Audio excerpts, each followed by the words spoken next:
Okay, church, this is a teaching and training ministry, just in case you guys have never heard that. 2 Timothy chapter 2, verse 2 says, "And the things you have heard from me in front of many witnesses, entrust to faithful men who are able to teach others also."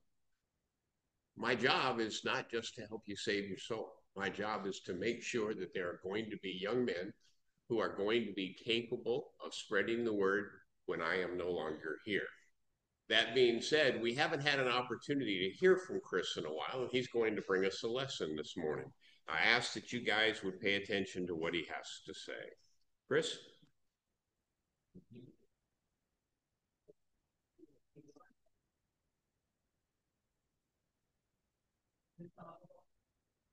Good morning, church.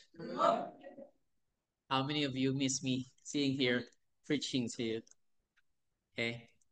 Okay, so today we were going to, the topic for today is like the things that the Bible does not say. How many of you are wondering right now that you are hearing some words that is not being taught in the Bible? How many of you are hearing that from other religion or other um, people? So if you open your Bible to Mark chapter 7, verse 7, and I believe it's a memory verse, that in vain they worship me, teaching as doctrines the commandments of men. So our Lord words is in Mark chapter 7, verse 7. These are both sobering and searching.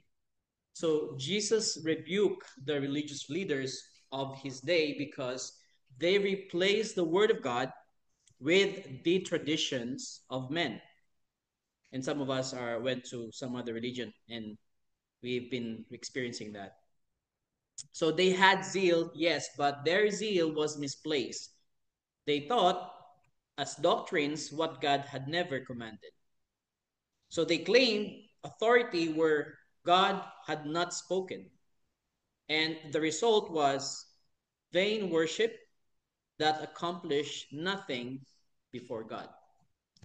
So today, the same danger remains because many things are believed, taught, and practiced in the name of Christianity that are simply not found in the Bible. So, sincerity alone does not make error true. It doesn't mean that we are sincere of what we're saying about Christianity, about the Bible verses or other terms that is not in the Bible.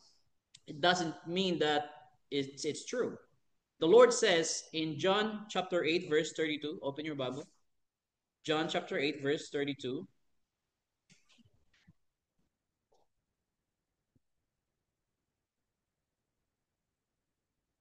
Oh, I love this new mic. So John chapter 8, verse 32 says, "And you shall know the truth, and the truth shall make you free." Yes, the truth set us free. Tradition enslaves us. The question for every believer must be, what does the Bible says? So, and just as important, what does the Bible did not say? So this morning, I wanted to speak on 6 common religious ideas that are widely accepted. We have heard it from other religion, but it's not found in the scripture. So the lesson is entitled "Things that the Bible does not say." So the point one is the Bible does not say accept Jesus as your personal savior. How many of you were visited by somebody from other religion in your house and says that you will be saved if you just accept Jesus Christ as your personal savior, right? We have experiencing that. So nowhere in scripture do we find the command accept Jesus as your personal savior. So that phrase is often used in modern preaching today, but it is not biblical language. The apostles never told anyone to do that. No apostles told anyone to do that. When Peter preached the first gospel sermon on Pentecost, the crowd was convicted of sin and asked in Acts chapter 2, verse 37. Open your Bible there.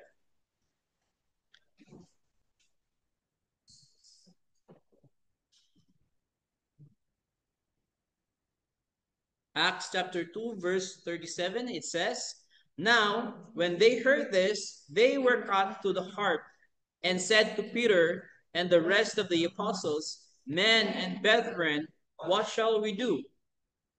So Peter did not say, just accept Jesus into your heart. Instead, he says this. Go to 38. You're on verse 37. Go to verse 38. It says, Then Peter said to them, Repent and let every one of you be baptized in the name of Jesus Christ for the remission of sins, and you shall receive the gift of Holy Spirit. So this was the inspired answer to the question, what shall we do? So it is a repentance and baptism, not the modern concept of accepting Jesus, that brings forgiveness of our sins. It doesn't mean that when somebody says you just accept Jesus Christ as your personal behavior, then you are already free from sin. So open your Bible to Romans chapter 6, verse 3 to 4. Romans chapter 6, verse 3 to 4.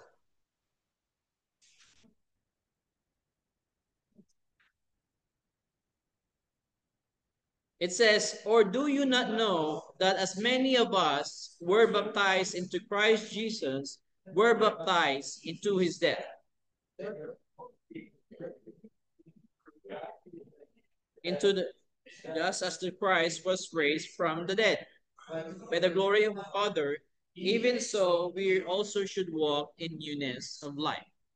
So we are not saved by merely accepting Jesus Christ, but by obeying him. Yes? By being united with him in his death, burial, and resurrection through baptism. So Jesus said in Luke chapter 6, verse 46, Luke chapter 6, verse 46. It says, But why do you call me Lord, Lord, and do not do the things which I say? So we must not substitute a human phrase for God's plan. Salvation comes from obeying the gospel, not by reciting the phrase that the Bible never uses. So the Bible does not say faith only saves, right? Bible didn't say that. That only faith can save us. So many in the religious world teach that we are saved by faith alone. Like how many of you were hearing from, I'm also hearing that from my family and friends. I actually went to church last Sunday, and yeah, I was praising God, and I think I'll be saved because I go there every Christmas. What do you call this? Christmas night. What do you call this? Simbang gabi, right? Or maybe during baptism or christening, or sometimes they go to church every wedding. So they think that when they go to church, they believe in God and they are saved. But that's not the case. So but the Bible nowhere teaches that salvation is faith only. In fact, the Bible says the opposite, which you can find in James chapter 2, verse 24. James chapter 2, verse 24.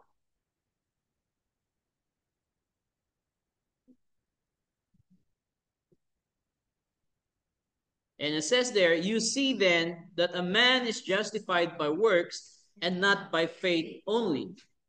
Same thing with Hebrews chapter 11, verse 6.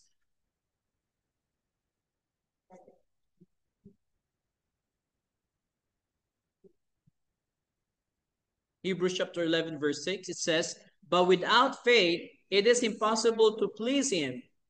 For he who comes to God must believe that he is, and that he is a rewarder of those who diligently seek him. So, but faith that saves is obedient faith. So if you go back to James chapter 2 and you go to verse 17, it says, thus also faith by itself, if it does not have work, is dead. Which means that faith without work is dead. Why? Because even demons believe that God exists. So James chapter 2 verse 19, you're in 17 right now. Go to James chapter 2 verse 19. It says, you believe that there is no one God, you do well. Even the demons believe and tremble. So belief alone does not save us. Saving faith acts upon what God commands. Noah believed and then he built an ark. Abraham believed and he obeyed. These Israelites believed and crossed the Red Sea. So when Jesus gave the Great Commission, which you can find in Mark chapter 16, verse 16. Mark 16, verse 16.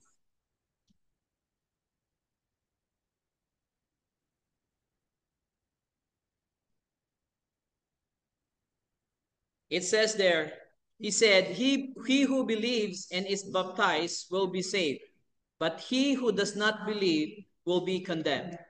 So faith is the beginning, but not the end of obedience. Faith leads to repentance, confession, baptism, and faithful living.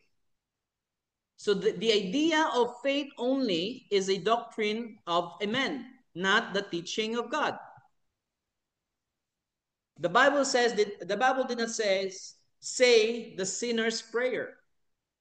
So how many times have we heard the invitation, just pray this prayer and invite Jesus in your heart?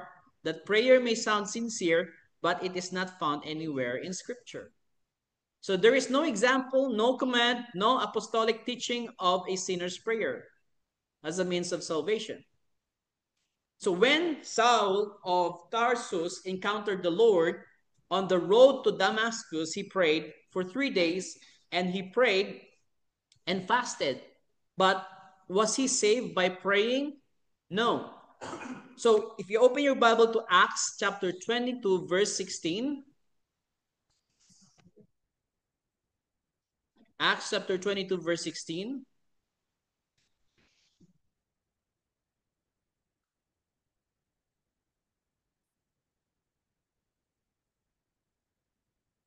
And says, and now, why are you waiting?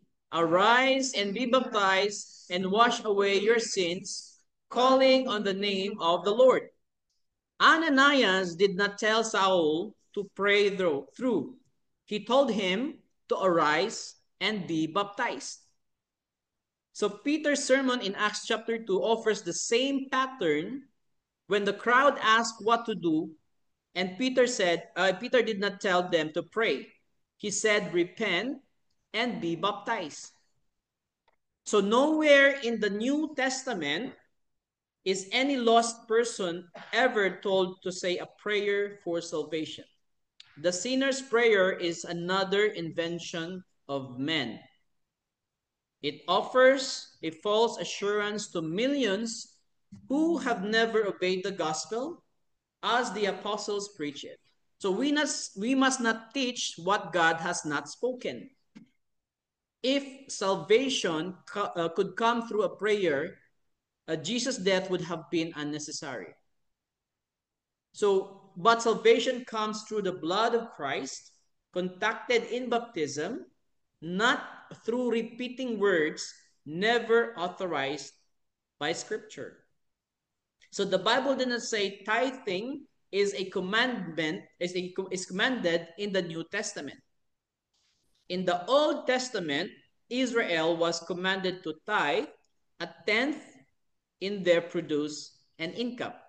How many of you know some religion who requires their followers or members of congregation to give tenth, like it's a must to give the 10% of your produce and income? Open your Bible to Leviticus chapter 27, verse 30. It's actually in there. Leviticus chapter 27, verse 30.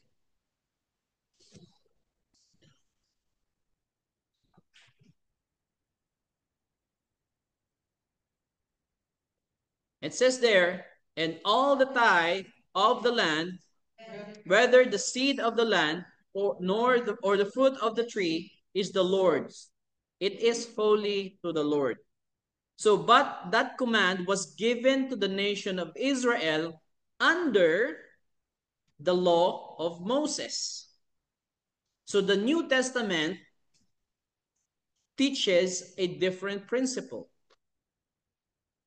Open your Bible to 2 Corinthians chapter 9, verse 7.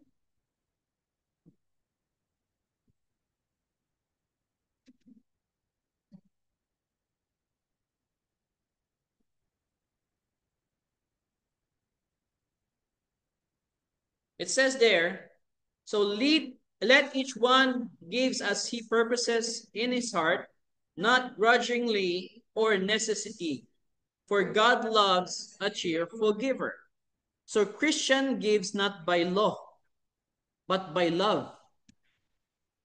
We give not a fixed percentage, but from a willing heart. So before we give our tithe, we have to make sure, are we willingly, openly giving this tithe to the Lord, to the house of the Lord? So our giving reflects our gratitude, not a legal requirement. But I do have some question though. And if the money was from the flood control of a government, and then you willingly give it to the church, maybe that's another conversation you and I will have to tackle. So the church in the first century gave weekly for the work of the saints, as taught in 1 Corinthians chapter 6, verse 2.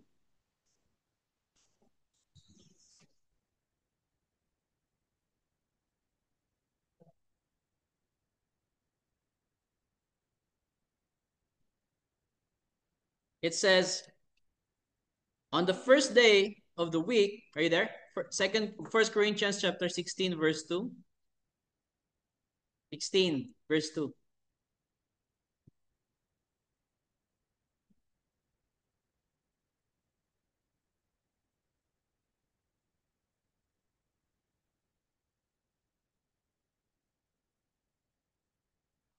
So on the first day of the week, let each one of you lay something aside, storing up as he may prosper, that there be no collections when I come.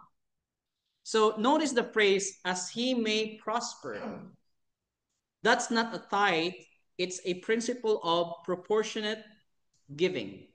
Some may give more than 10%, some less, but all should give willingly and cheerfully. So it doesn't matter if you give 10 pesos, 100 pesos, 1,000, 10,000, or even a millions to the church. It has to be willingly and cheerfully given by you. To bind tithing upon Christian is to go back under the law, which Paul warns against in Galatians chapter 5, verse 4. Galatians chapter 5, verse 4.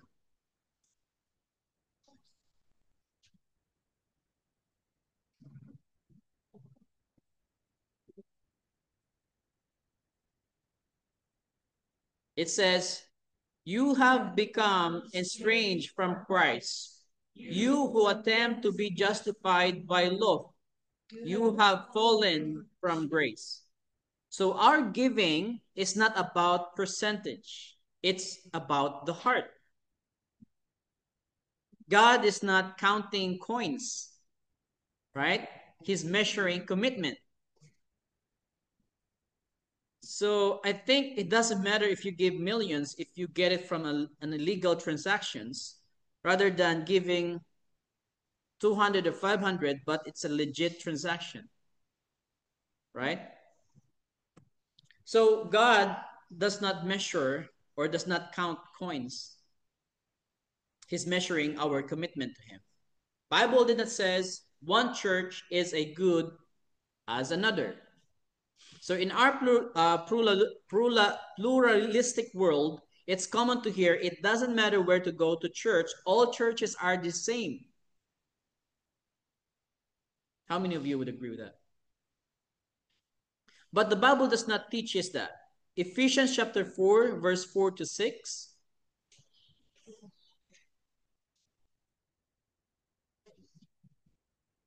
Ephesians chapter 4, verse 4 to 6.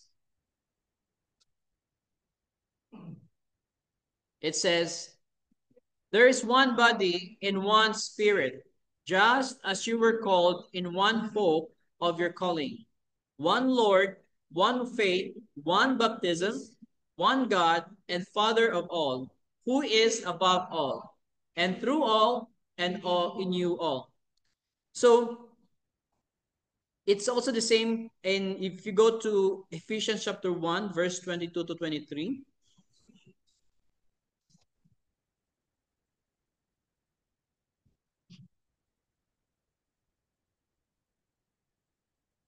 It says, and he put all things under his feet and gave him to be head over all things to the church, which is his body.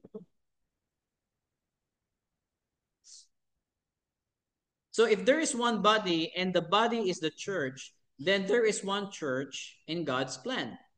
So Jesus said, open your Bible to Matthew chapter 16, verse 18.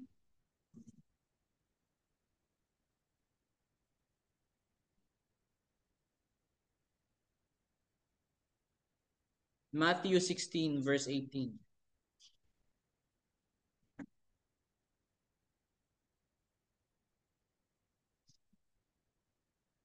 It says, and I also say to you that you are Peter, and on this rock I will build my church, and the gates of hate shall not prevail against it. So notice that he said, I will build my church, not churches. So the church belongs to Christ, not to men. So denominational division is a product of a human tradition, not divine will. So Jesus prayed in John chapter 17, verse 21. This is Jesus prayed. John chapter 17, verse 21. Right there.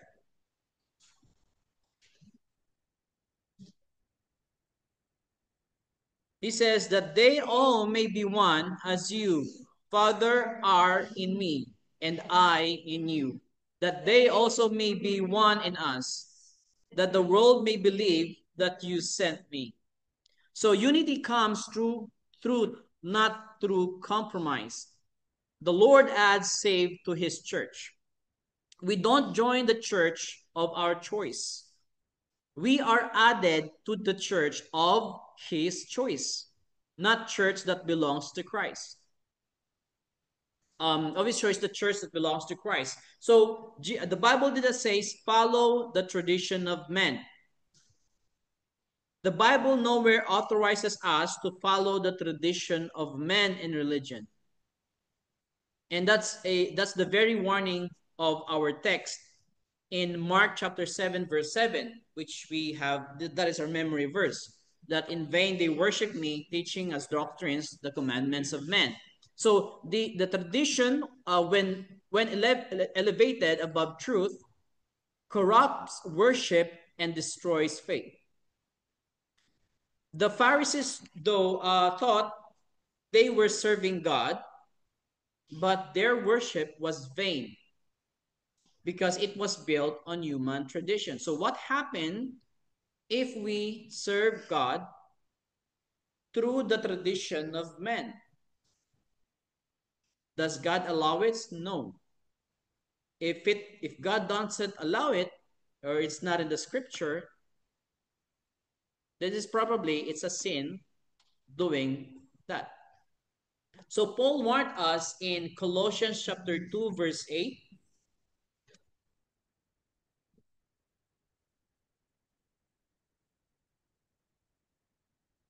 Colossians chapter 2, verse 8.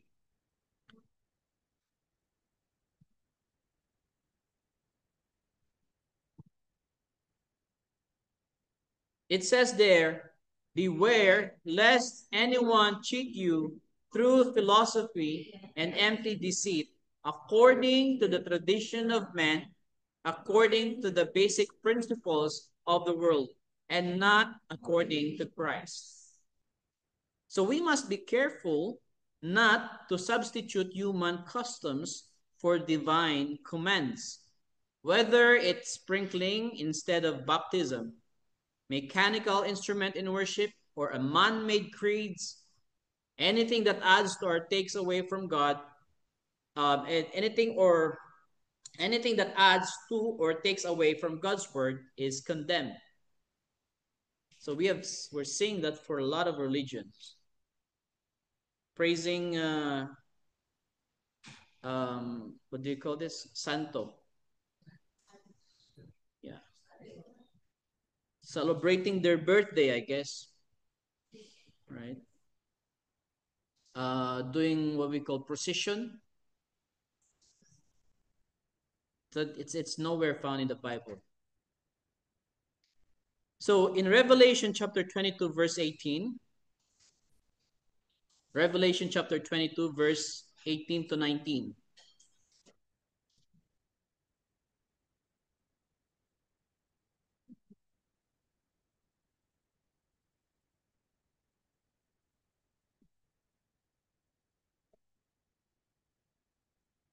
It says there, "For I testify to everyone who hears the word of the prophecy of this book, if anyone adds to these things, God will add to him the plagues that are written in this book. And if anyone takes away from the words of the book of this prophecy, God shall take away his part from the book of life."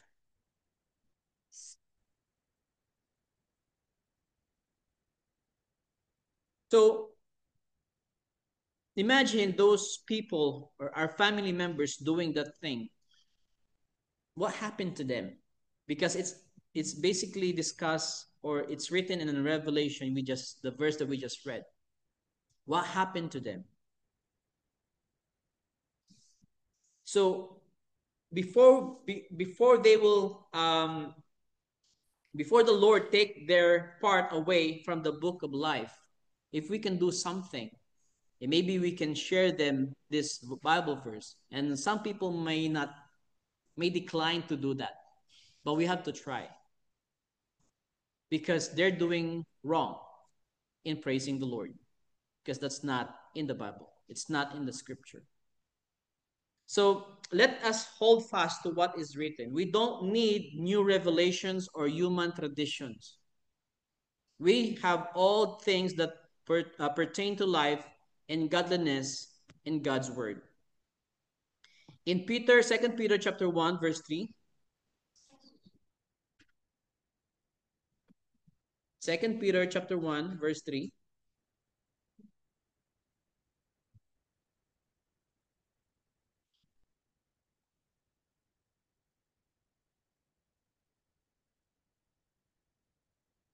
It says, "As his divine power has given to us all things that pertain to life and godliness through the knowledge of him who called us by glory and virtue."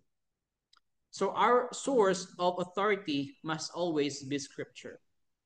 How many of you here agree that what we are believing in Church of Christ Salam is based on what God written in the scripture? How many of you believe that we are doing the right thing and we are following what God commanded us to do? How many of you would agree with that? So remember the warning of Mark 7:7 that in vain they worship me, teaching as doctrine the commandments of men. Worship and faith become vain when we replace God's word with man's word. So before we do things, before we follow traditions of humans, we have to check what is in the Bible. And sometimes we don't blame them, is because they don't have that enough knowledge of the Bible. And I've known a lot of people who are at the age of 50 or 60, but don't even know the first commandment of God. They just follow the tradition of human. They go to church every day, but they don't give time to read their Bible. And they don't understand it. Some people doesn't even have one Bible verse in them. So The Bible is our only authority. Open your Bible to 2 Timothy chapter 3, verse 16 to 17.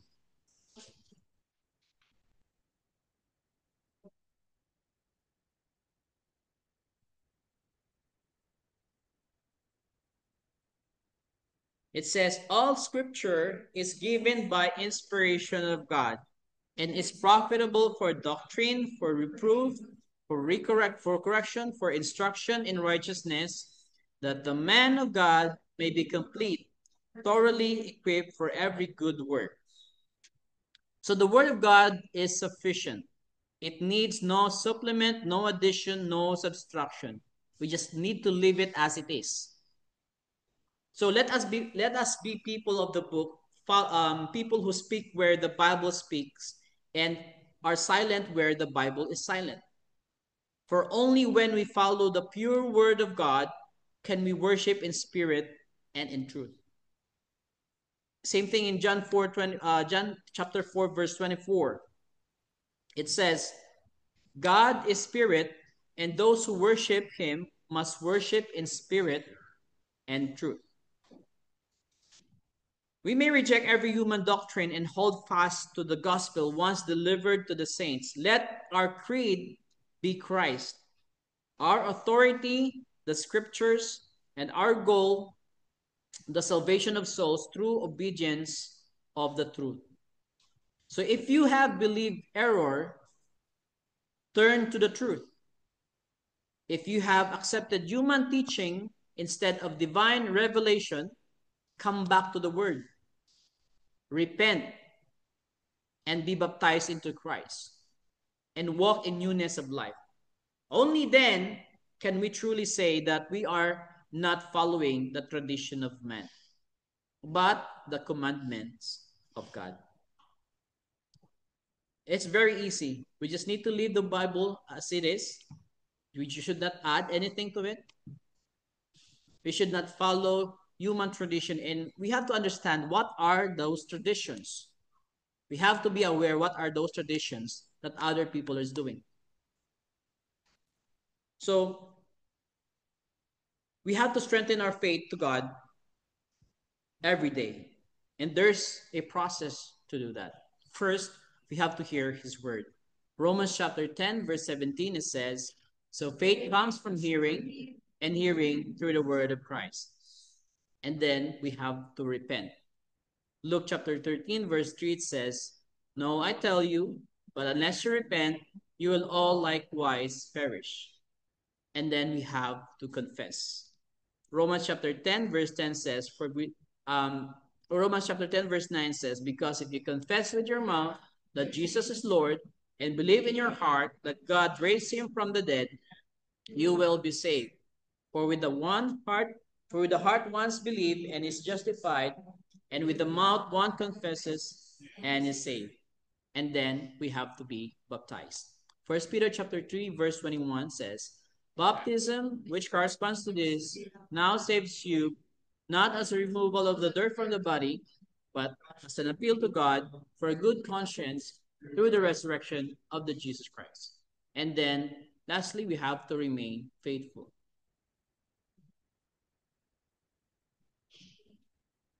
Revelation chapter 2, verse 10 says, remain faithful unto death, and I will give you the crown of life. In this process, there are 5 verses. It's all in the Bible. It's not in the human tradition. So thank you guys, and good morning, everybody.